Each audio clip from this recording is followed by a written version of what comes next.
وقت اگر آپ کو پر عطا کر دے تو ان ٹانگوں کو مت بھولیے گا جس پر آپ چلتے ہیں۔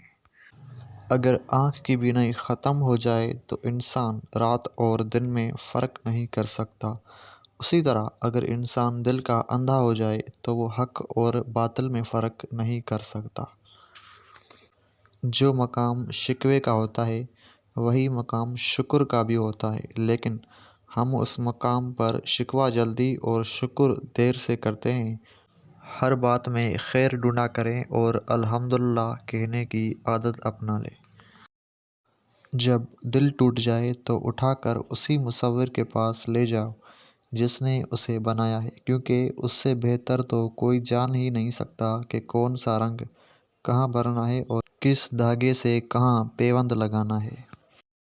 دلوں میں رہنے والے پھولوں کے جیسے ہوتے ہیں، دنیا سے چلے بھی جائیں تو پیچھے یادوں کی خوشبو چھوڑ جاتے ہیں۔ اگر آپ ہاتھ پر ہاتھ رکھ کے اچھے وقت کا انتظار کر رہے ہیں تو اچھا وقت بھی ٹانگ پر ٹانگ رکھ کے آپ کی محنت کا انتظار کر رہا ہے۔ مولانا رومی کہتے ہیں کہ اگر میرا علم مجھے انسان سے محبت کرنا نہیں سکھاتا تو ایک جاہل مجھ سے 1000 درجہ بہتر ہے۔ ٹوٹا ہوا دل خدا کی توجہ کھینچتا ہے، خوش نصیب ہے وہ روح جو خدا کے لیے روتی ہے۔ اچھے لفظ تخلیق کرنے کے ساتھ اچھے رویے بھی تخلیق کرنے چاہیے۔ لفظ کتابوں میں زندہ رہتے ہیں، رویے دلوں میں زندہ رہتے ہیں۔ اگر کسی کی تکلیف دیکھ کر تمہیں تکلیف ہونے لگے تو سمجھ لینا تم اللہ کے بنائے ہوئے بہترین انسان ہو۔ زندگی مسلسل جدوجہد اور جستجو کا نام ہے، کیونکہ اللہ ہر پرندے کو رزق دیتا ہے مگر اس کے گھونسلے میں نہیں ڈالتا۔ حضرت علی سے پوچھا گیا کہ کیسے پتہ چلتا ہے کہ کون زیادہ قیمتی ہے؟